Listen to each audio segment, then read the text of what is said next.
Good morning, children. Welcome back in your English class. In my last video, I have given you some introduction of the poem Beauty. I have also given you the introduction of the poet of this poem. You know that the poet is E. A. Shaw. In the last video, I have also given you some difficult words or meaning of some difficult words. Okay, then let's start the poem. Before starting the poem, I'd like to ask few questions. Can you tell me the name of the most beautiful flower, bird, animal, actor or actress? We have our choices and preferences. We all have different tastes. So, we like different flowers, we like different animals, we like different actors or actress. But the most obvious answer we can get are like this. We can say that the most beautiful flower is rose or lily or lotus. Most beautiful bird is peacock or parrot. Most beautiful animal may be lion or leopard. Most beautiful actor or actress, you can say Hrithik Roshan or Katrina Kaif. More or less, your answers will be same. But if you will observe carefully, you will find that these all answers are based on outer beauty.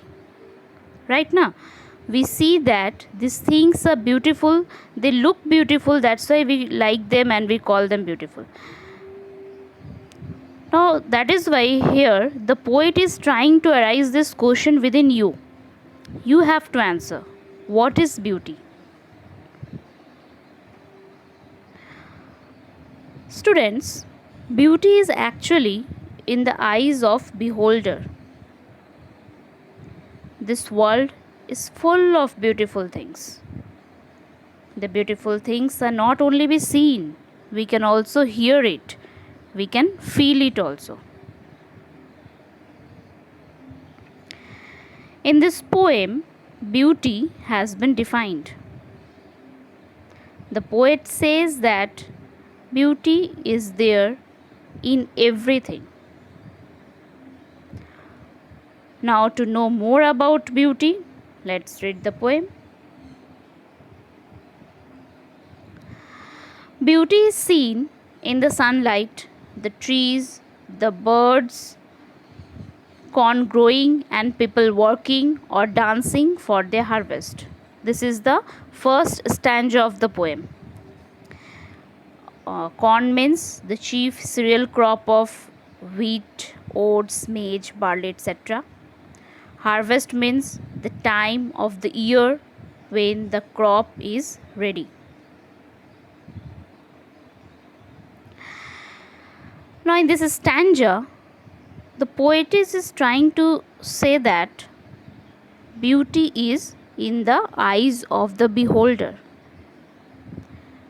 Actually, it is the attitude of a person. Beauty is everywhere. It's upon you, how you see it, how you feel it, how you hear it.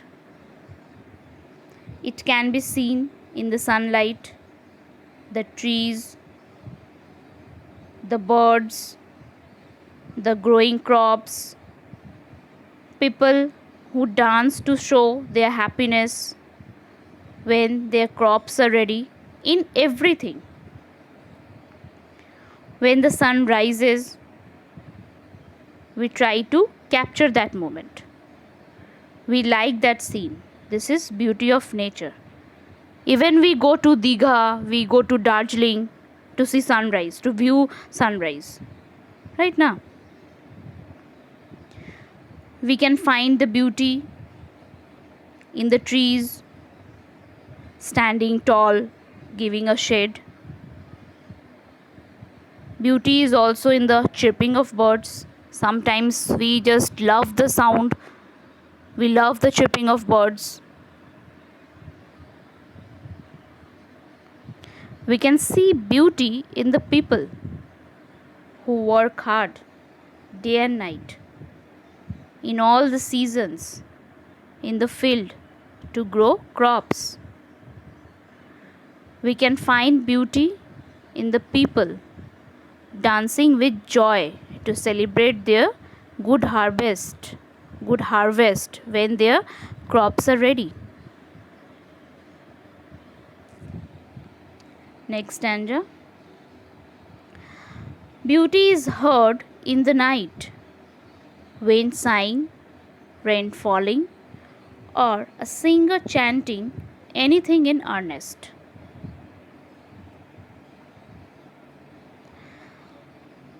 Sighing means sound of a deep, loud breath or exhale taken in relief. Chanting means singing.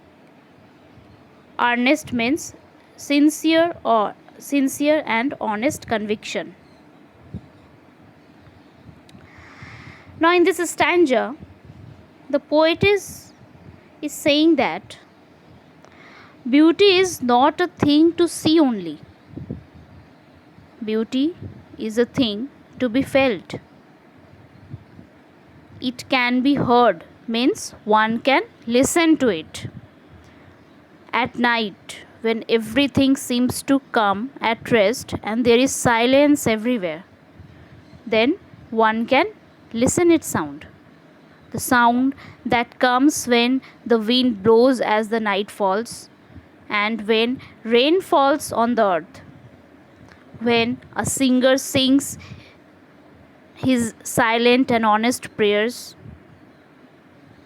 Actually, one can even feel it in sincere and honest conviction of the person.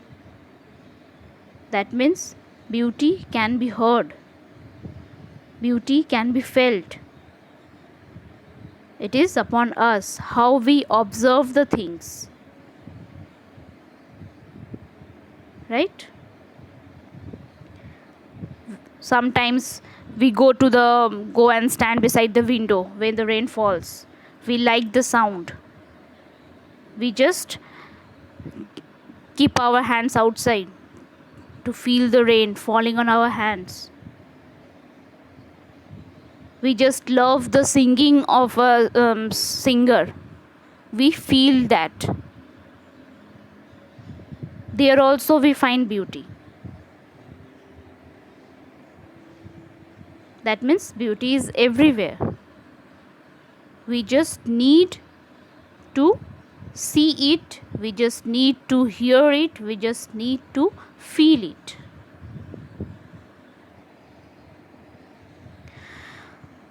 Okay students, today up to this in this video. In my next video I will explain the next para, that is third stanza.